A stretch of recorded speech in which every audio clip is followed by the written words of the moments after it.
My name is Neche. I saw Mr. Ejike and his friend Oliver standing over the lifeless body of my best friend, Chidi.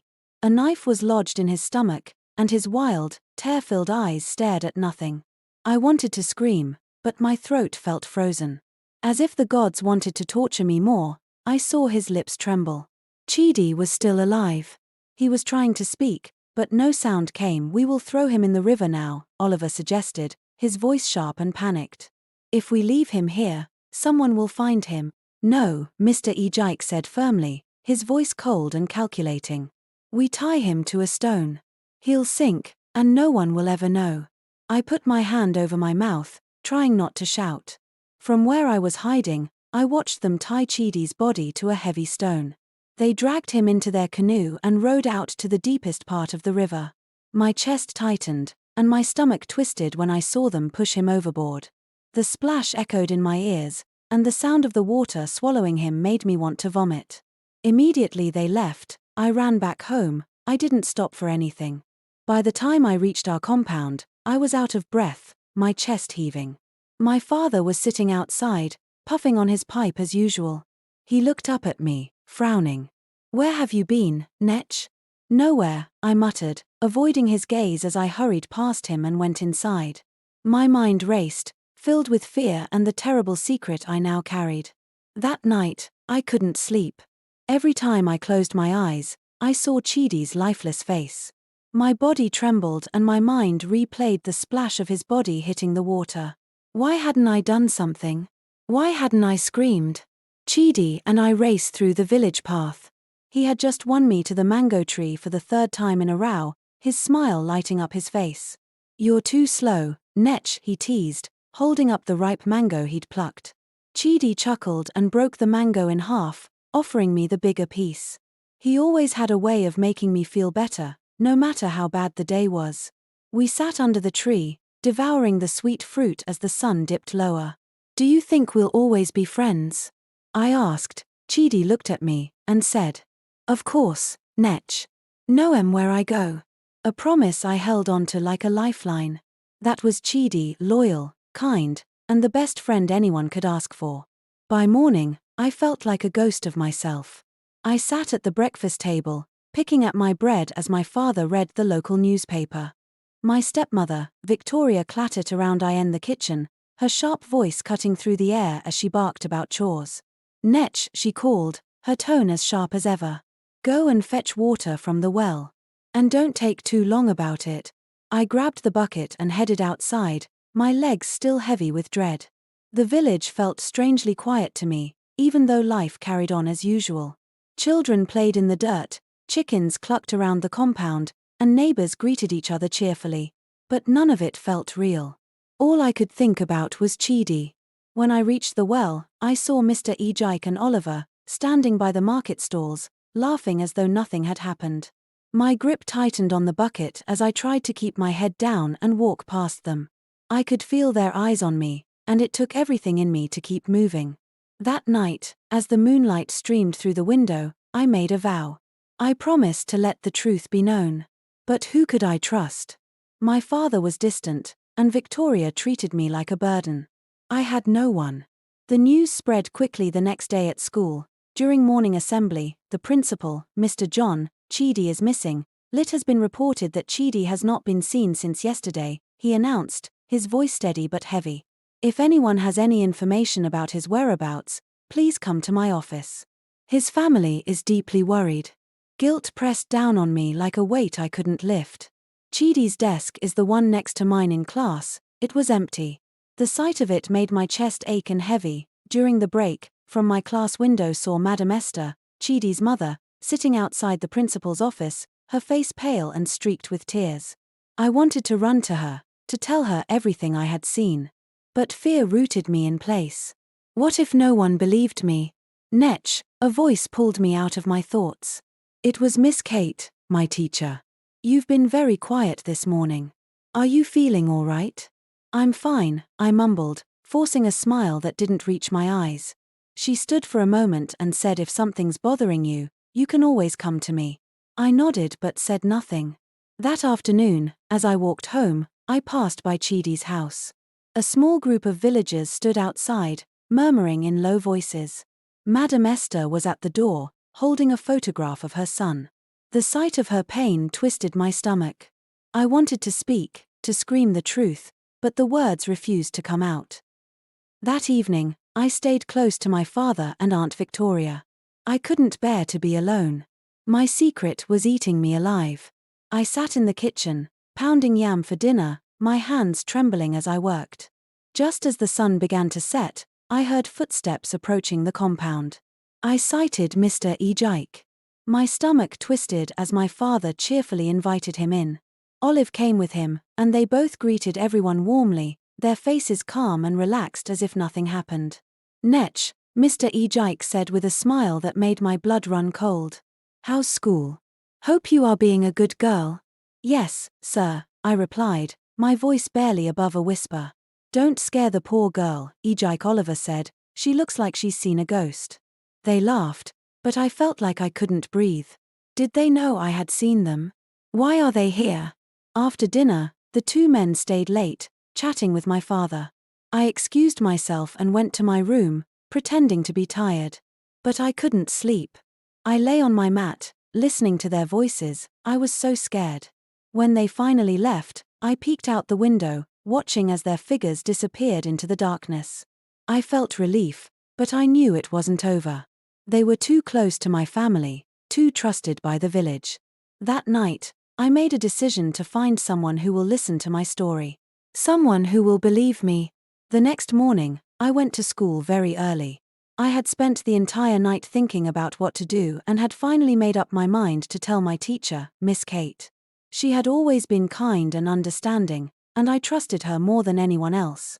After the morning assembly, I approached her desk, with panic and fear. "Miss Kate," I said quietly, my voice barely steady. "Can I talk to you after class? It's important." "Of course, Neche.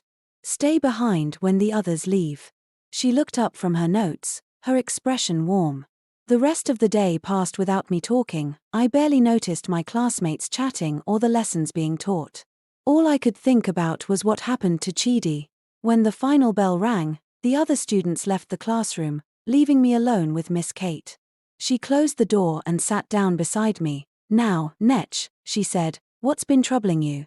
I hesitated, my heart pounding. I bent down in the bushes, my heart pounding so hard it felt like it might burst out of my chest. I didn't know what to do. I had seen something that changed everything, something that would haunt me forever. My voice was shaking. Miss Kate's smile faded. "What do you mean?" she asked, leaning closer. Tears streamed down my face as I began to tell her everything, how I had seen Mr. Ejike and Oliver at the riverbank, what they had done to Chidi, and how they had tied him to a stone and thrown him into the river. Miss Kate gasped. "Neche, are you absolutely sure about this?" "I swear, Miss Kate, I saw it all." "You were brave to tell me this, Neche. But you mustn't say a word to anyone else, not yet. It's too dangerous. Let me think about what we should do next," she said. I felt a spark of relief for the first time in days. I wasn't alone anymore. Someone else knew the truth. Miss Kate couldn't stop thinking about what I had told her. She didn't doubt my story, but she knew that accusing respected men like Mr. Ejike and Oliver required solid proof. She decided to investigate, no matter the risk. The next day, as school ended, Miss Kate was on her way home. She noticed Mr. Ejike and Oliver talking near the market stalls. Pretending to browse a vendor's wares, she edged closer to hear what they were saying. "She's still crying about her missing son," Oliver said, his voice low but sharp. "Well, she won't be crying for long," Mr. Ejike replied darkly. "If we don't deal with her, this whole thing could be exposed." Miss Kate's heart skipped a beat. She realized they were talking about Madame Esther. They were planning to silence her next. Miss Kate followed them at a safe distance as they walked toward the riverbank. She kept her head low, hiding behind trees and stalls to avoid being seen. When they sat on a bench by the river, she bent behind a large tree, close enough to hear their conversation. "It's simple," Oliver said. "We make it look like an accident. Everyone will think she died of grief. And if someone suspects us?" Mr. Ejike asked, his tone sharp. "They won't," Oliver replied confidently. "We've gotten away with worse." Miss Kate pulled out her phone and began recording their conversation. Her hands trembled, but she forced herself to stay calm. She knew this evidence could expose their crimes and protect Madame Esther. Just as she thought she had enough, her foot slipped on a loose rock, and it tumbled noisily to the ground. The sound echoed through the still air. Both men froze, their heads snapping in her direction. "Did you hear that?" Oliver hissed. "Yes," Mr. Ejike said, standing up. "Someone's here. Let's find them." Miss Kate's breath caught as Mr. Ejike and Oliver closed in on her hiding spot. Her mind raced. If they caught her, she knew what they were capable of. She held her phone tightly and tried to remain calm. "There!" Oliver shouted, pointing toward the tree. "Someone's behind there." She ran, her shoes making a loud sound on the gravel path. Behind her, the men shouted and gave chase. The sound of their footsteps grew louder, and her lungs burned as she pushed herself to run faster. She almost fell over a root. In the distance, she spotted a group of children playing near the well and shouted, "Help! Someone, help me!" The children ran to alert the villagers. Within moments, a group of adults emerged, armed with sticks and tools. They hurried toward Miss Kate, their faces filled with concern. Mr. Ejike and Stop and exchanged glances, their confidence replaced by fear. Seeing the villagers approaching, they turned and ran into the forest. Miss Kate collapsed to her knees, gasping for breath. The villagers surrounded her, their voices a mix of concern and curiosity. "What happened?" one man asked, helping her to her feet. Miss Kate shook her head, still too shaken to explain. I need to get to Chief Obinze," she finally managed to say. The villagers escorted her back to safety, and as she held her phone, she knew she had narrowly escaped. The evidence she had recorded was enough to expose the truth, but she would need to be careful. The next morning, Miss Kate didn't waste any time.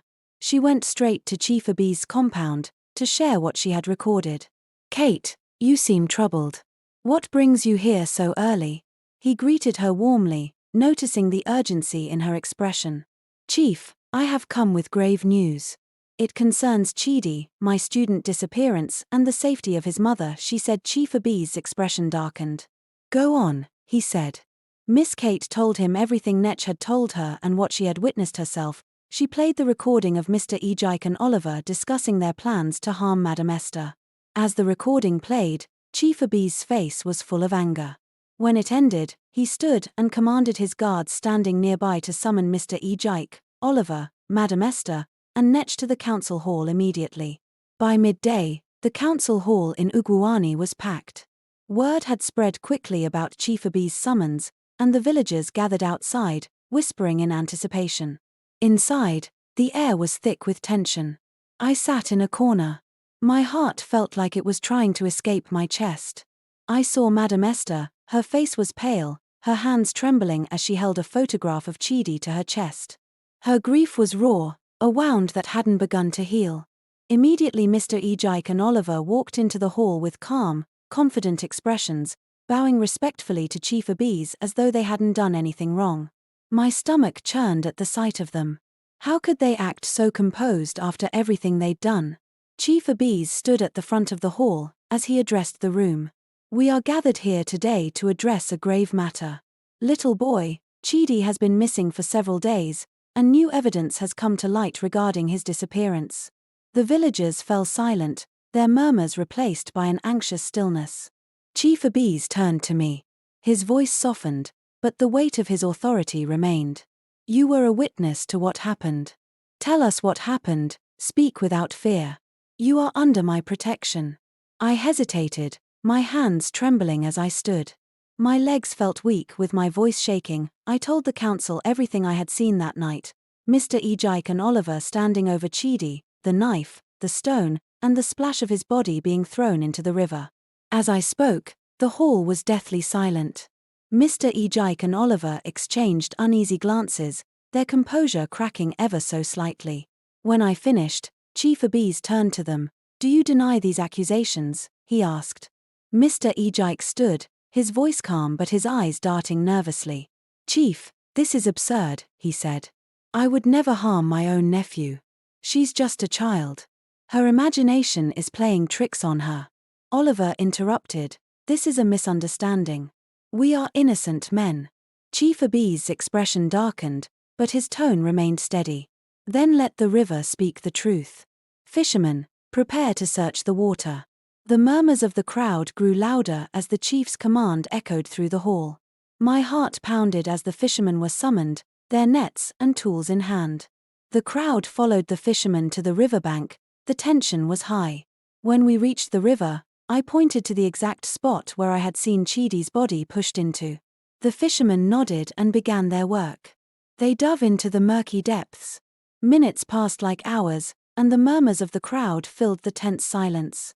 Then, one of the fishermen surfaced, shouting, "We've found something." Everyone surged forward, craning their necks to see. Two men dragged a heavy, wrapped object onto the shore. As they unwrapped it, a collective gasp rippled through the crowd. It was Chidi's body, tied to a stone, just as I had described.